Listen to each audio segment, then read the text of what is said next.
Welcome to the Aesthetic Angle Podcast, presented by Monarch Plastic Surgery, soon to be the #1 podcast in Kansas City for all things regarding plastic surgery, injectables, skincare, and wellness. I'm Dr. Keith Hodge, and this is my co-host, Dr. Joe Spaniel. How you doing, Joe? I'm doing great. How are you, Keith? I almost didn't recognize you. You're always in a bow tie. I know. I wanted to match you today in the slick black Monarch scrub. So here we are. I know we're doing a podcast, and ladies and gentlemen, you cannot see him, but you will not find a more handsome man than Joe Spaniel in a bow tie. He usually wears a bow tie. That's his MO. So I'm curious, Joe, what has more room in your closet, your bow tie collection or shoes? Shoes has more physical room, but I definitely have more bow ties. Nice. Yeah. Nice. Try to choose them seasonally. You know, we're heading into fall here, so I'm looking forward to pulling out some of the ones with more oranges and, burnt sienna, things like that. Very cool. Yeah. Very cool. Would you like to kind of introduce to our audience the mission of the podcast? Yes, thank you. Our mission with the Aesthetic Angle podcast is to provide some thoughtful education and entertainment and keep you up to date on hot topics and innovations within the field of plastics and reconstructive surgery and aesthetics and injectables. We have a lot to cover. We have a wonderful, broad, beautiful field, and there's always new innovations that we're talking about at Monarch Plastic Surgery, and we're excited to bring that here to the podcast and share it with everyone. I couldn't agree more. So since it is our first episode, I think we should also introduce ourselves to the audience. Monarch has been in Kansas City for 30 years. It was founded by Dr. Richard Benet. It has now grown to three locations. We have Leawood, North Kansas City, and Lee Summit. We have 7 plastic surgeons taking care of our patients. In addition, we have 4 nurse injectors, 5 estheticians, and 1 nurse practitioner specializing in weight loss and soon to be hormones and peptides. But we don't rest on our laurels here. Even though we've been around 30 years, we want to stay cutting edge. And so today we want to talk about some of those cutting edge topics, including technologies and products that are available for our patients. So on the docket today, we have Motiva implants, supportive mesh for breast surgery, AlloClay, Airy Essence, Renuvion, and the Moxie laser. And then we're going to wrap up every episode with something we call the Monarch Minute. And that will be a little blurb about a plastic surgery myth or a fun fact, or maybe even a beauty tip from one of our estheticians. So today is going to be a lot of sort of appetizers to sort of whet the appetite with more depth coverage of these topics in future episodes with experts in the field. Exactly. But before we dive into today's topic, a word from our sponsors. Now, to be clear, we have no sponsors. It's our first episode. But if we had sponsors, of course, it would be Botox Cosmetic. Mm-hmm. Just think about how many wrinkles Botox has eliminated since it started in 2002. Millions of wrinkles. That'd be a great question for ChatGPT. Yeah, it would. But I want to tell you something no one talks about. Joe, Botox saves marriages. I'm serious. Tell me about that. Okay. Let's unpack that a little bit. Men are great at annoying their wives and significant others. So now the wife is annoyed. She's coming in hot, but she just had her Botox. She cannot move her forehead. Mm-hmm. So she cannot look angry. So that automatically de-escalates the situation. So Botox saves marriages. I'm convinced of it.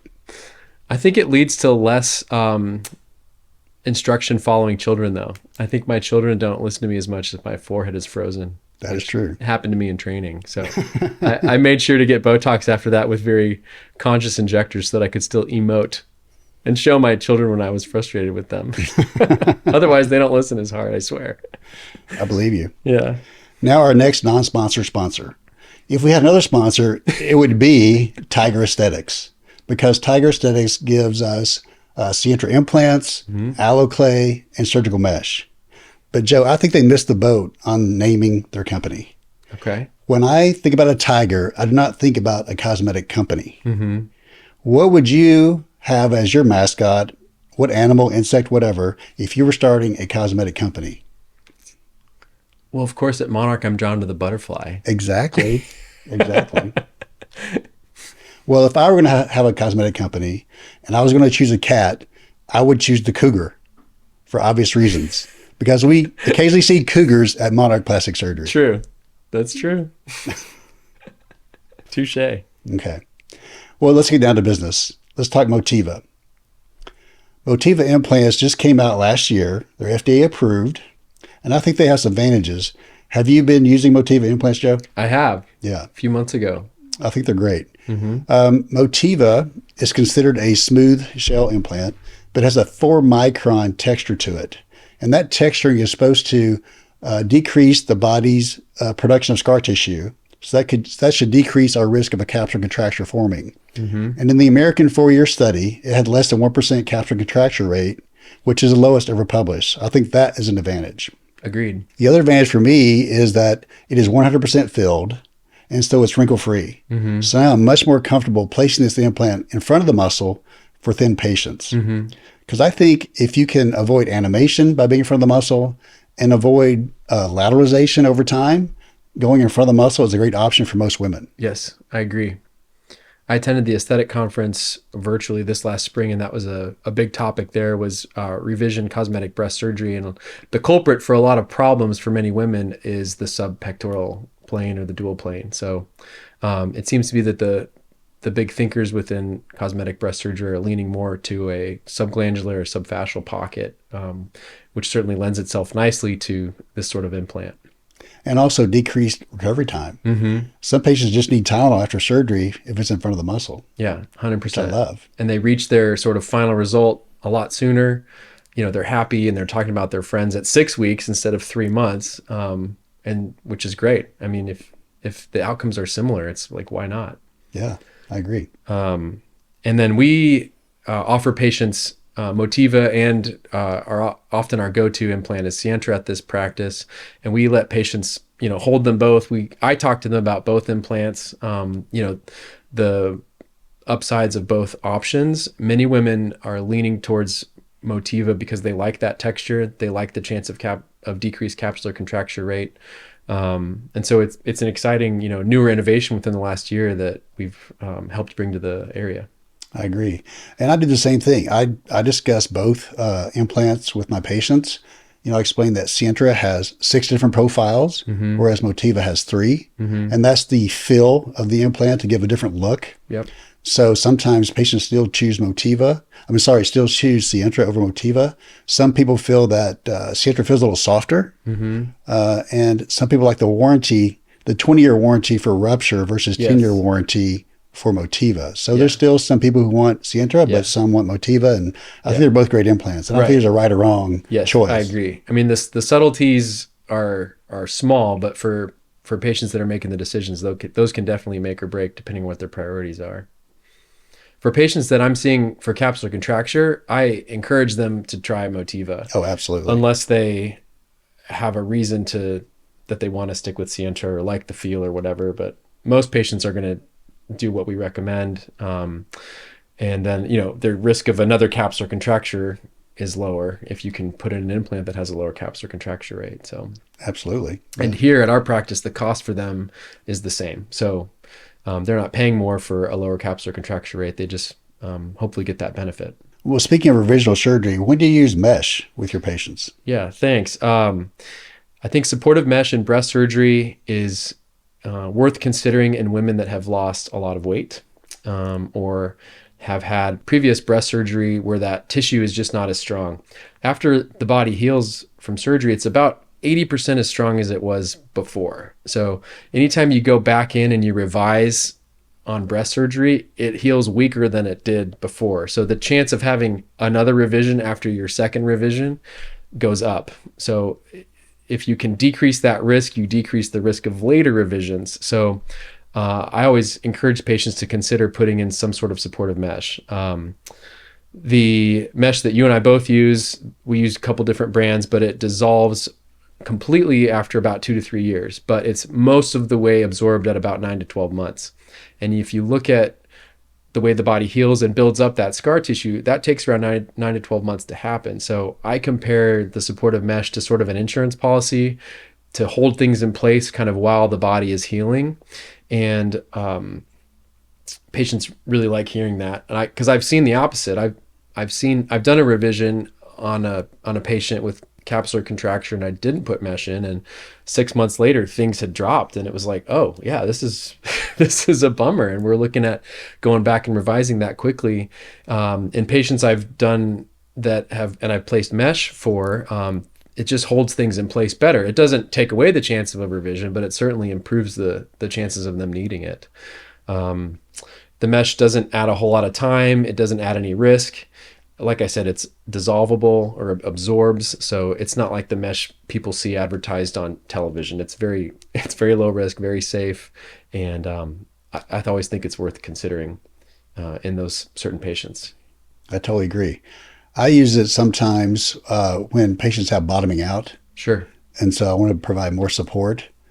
Or if someone has developed lateralization over time. So you're talking about a revision then? Yeah, I'm talking about a revision. Yeah. So someone who has had lateralization, which means their implant's sitting further out than they want it to laterally. And then I feel I can tighten the pocket with that mesh. Yes. And that's better than just sewing their internal capsule together. So especially when a lot of these capsules are so thin, there's not really much to sew to. 100%. Yeah. So it's also called the internal bra. That's a real popular way of describing it. So that's what we're really discussing is the internal bra. And I'm a big fan, insert situations. Yes. Primary augmentation, probably just the weight loss patient you're speaking about, or if someone wants an extremely big implant for their size, I would consider it in a primary situation. I think it's something that some patients are asking for because they see it on social media. They see a certain celebrity got a certain implant and they got a certain mesh and they think, oh, that's the right answer for me.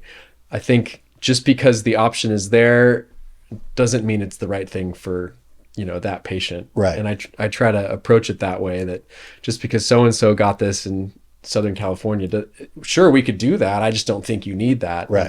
So I think it's important to have that discussion too. So much is social media driven in our industry as well. Right. Well, let's move on to alloclay. Sure. Yeah. So alloclay is human-derived adipose tissue that's been processed and treated. So it's very safe to place in someone else. It's FDA approved for body contouring, basically. So we're seeing it in primarily breasts to give better cleavage or better symmetry. You have natural asymmetry, or in the buttock region for hip dips or contour regulators of the hips. I could also see us using this product in combination with Avily, where we're treating cellulite, and we're just further treating those dimples with a little bit of volume. So I would rather do that with Avily with their own fat, but if they're too thin and don't really have any fat to harvest, then I can see me using alloclay. So it just came out. Honestly, I'm looking for my first patient. Yeah. I haven't had anybody sign up for it yet, but I'm really excited about it because I think it is a good option for thin patients who don't have any excess adipose tissue or don't want the downtime of having a liposuction procedure. Yes. Where does the fat come from? Human donors. Okay. Yeah. There's the company's in San Antonio where they collect the tissue and process it, and it's sterile and safe. Yeah. And does the patient have to go to the OR for this? No, it's done in the office under local anesthesia. You're usually talking about small volumes. Yeah. The syringe is 12.5 cc's. So people were doing anywhere from 12.5 to 100 cc's, but most people were doing 12 to 25 cc's.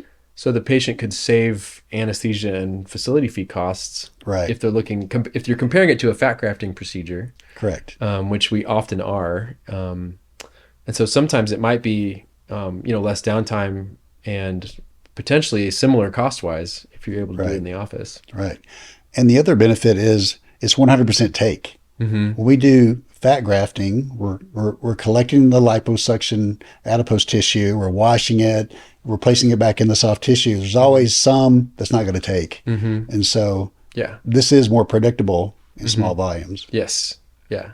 I agree. And that's what I've heard from a lot of the surgeons who are on the studies and who are using it, is that all of those things are very helpful when you're looking at a focused area on someone's body. You can avoid a lot of the issues, risks, costs with anesthesia, being able to do a much more focused procedure in the office. And what you see is what you get too. You should know when you leave, this is what's going to look like. Minus a little swelling. Yes.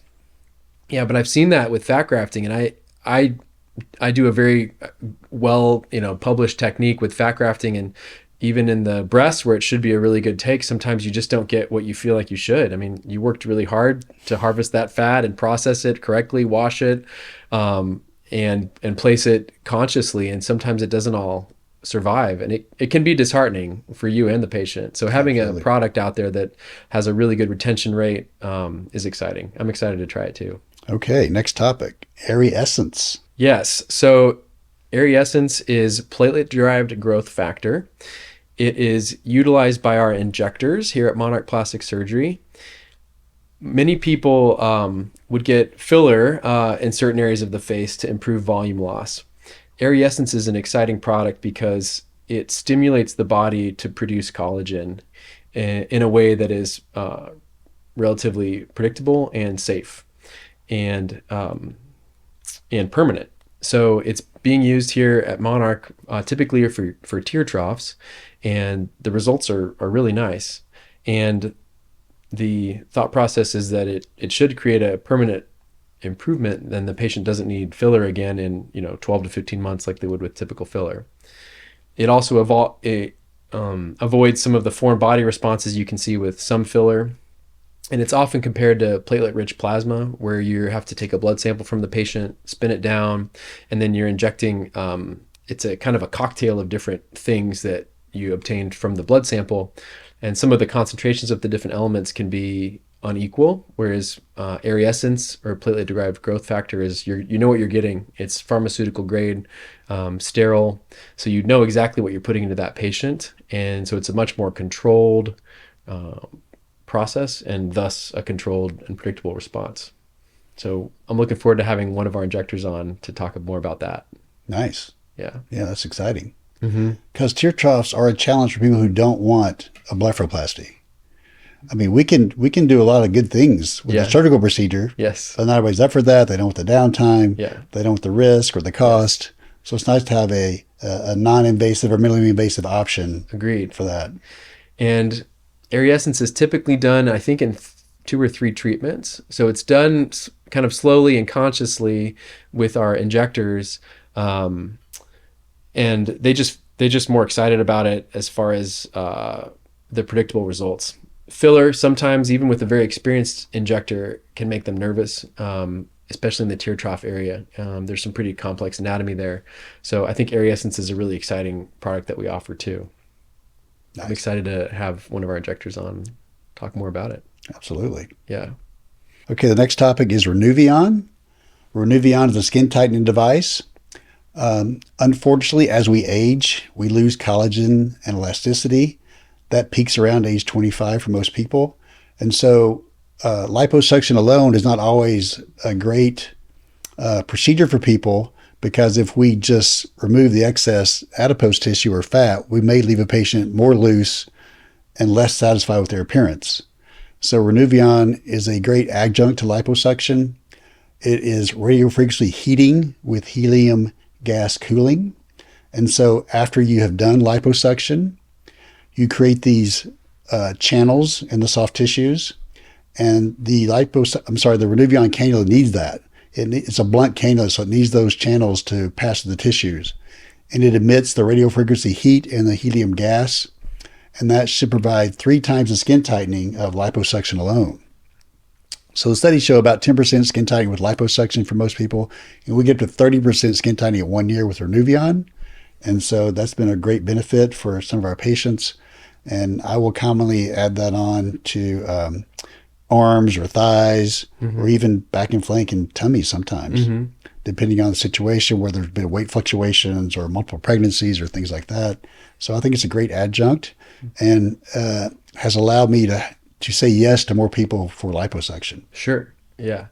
Our industry has searched for eons to find skin tightening devices that are predictable and that work well, to avoid a big incision.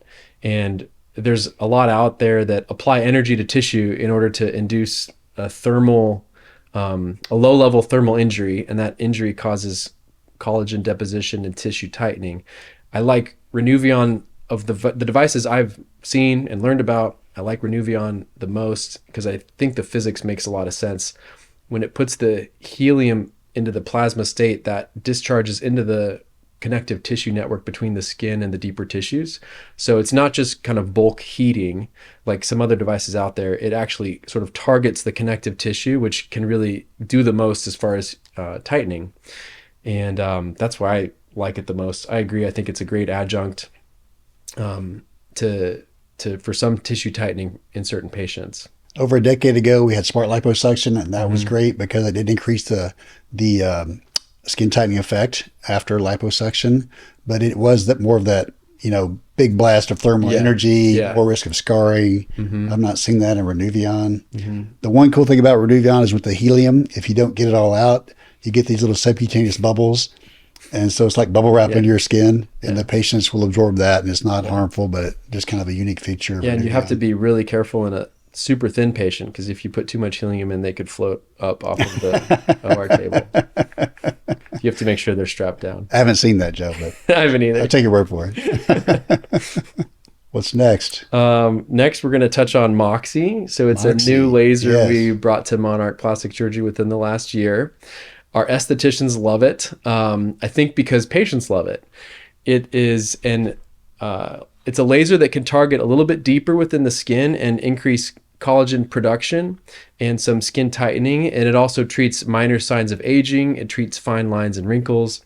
It helps with some minor sort of pigment or color irregularities. And the biggest thing that our estheticians love that I've heard is that it's much lower downtime, much less downtime compared to some of the other lasers out there. I haven't had one myself, but from what I've heard, it's a couple days, 3 days of a light sort of sunburn compared to some of the other lasers out there. So that's one that we offer that it's really exciting, and it's a kind of a hot topic, I guess. And I believe it can treat all skin types. Is that right? Yeah, it's definitely safer for darker skin types than other lasers. So it sounds like it's maybe a step down from a halo, but still giving you some benefits with less downtime. Yes. I've not had one either. I want to get one, but I have had a couple of halos over the years, and those are amazing. Yeah. But there is some swelling. You do get the mins, which are your freckles that come to the surface and kind of peel off as you wash your face, but it gives you a great glow in 5 to 7 days. Yeah. So, but it's nice to have another option for less downtime. Nobody wants downtime. Nope. No. Yeah. So I'm excited to have one of our estheticians on to talk more about that. Okay. All right. And then I do think it's worth mentioning our wellness and weight loss program. A lot of practices offer different types of wellness and weight loss.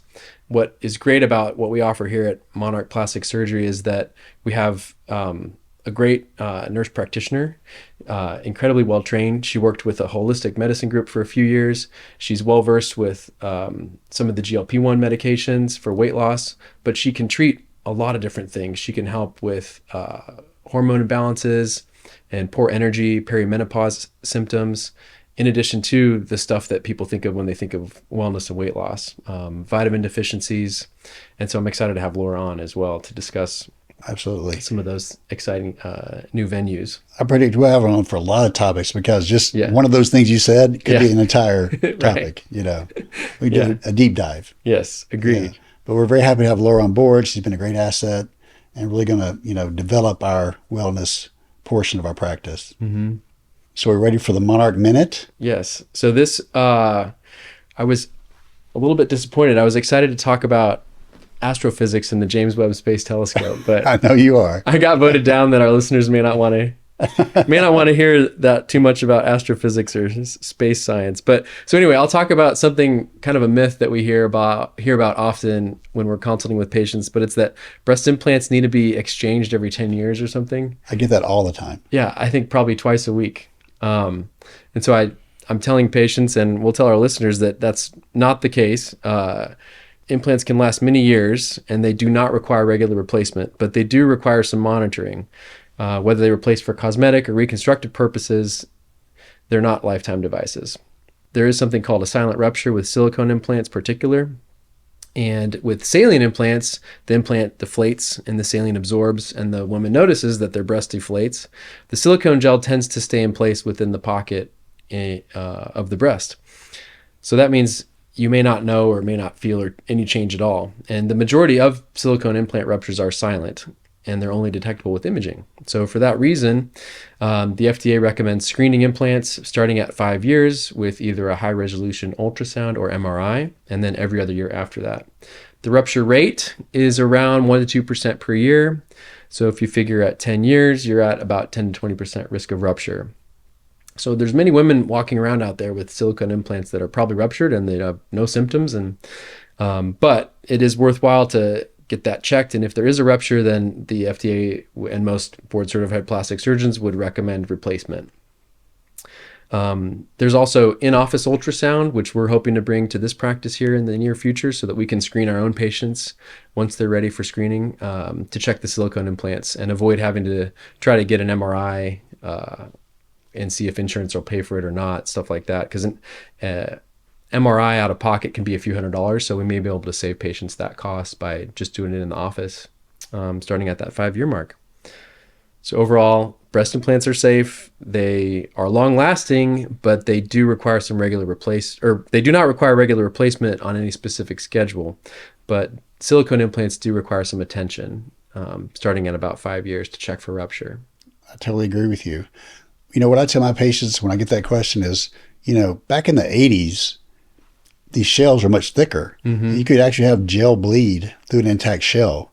I think that's why a lot of surgeons did recommend replacement every 10 years, because that's going to cause a capsular contracture. Sure. So I tell them now, look, our implants are better, new technology. Mm-hmm. The shell is thicker, and now we have that cohesive gel. Mm-hmm. And so it's not a 10-year redo surgery, like you mm-hmm. said. Mm-hmm. And I totally agree. FDA recommends an ultrasound or MRI at 5 years. I tell them even then, you're highly unlikely to have a rupture. Mm-hmm. So I know the Sientra study showed a 15% rupture rate at 10 years. That means 85% chance they're still okay. Right. And my own personal anecdotal experience, the oldest implant I've ever taken out that was intact was 44 years old. Oh my gosh. The implant, not the patient. So they can last a very long time. Yes. And I think these implants are going to be great for longevity. Yes. So I agree. We monitor with imaging. Yeah. I tell patients there's 3 reasons to have a redo breast surgery. Okay. You have a capsular contracture, mm-hmm. you have a rupture, or you want to change your size. Sure. Otherwise, monitor with imaging. Yep. And then the rupture rate that I just quoted is based off of older implants. So the rupture rate's probably better than that with the new technology now. We're still surveilling those ones, and we'll likely see a lower rupture rate if we redo this podcast in 15, 20 years. Absolutely. Yeah. Absolutely. Okay, well, I think that's a wrap. But before we close, I want to thank a few people regarding our first podcast. I want to thank Liz at Ideal Image for her wisdom, her inspiration, and her technical advice. I want to thank our awesome producer, Nate, for his technical advice and guidance. And I want to thank Jen, our marketing director, who got this off the ground. That's a wrap, everybody. See you next time.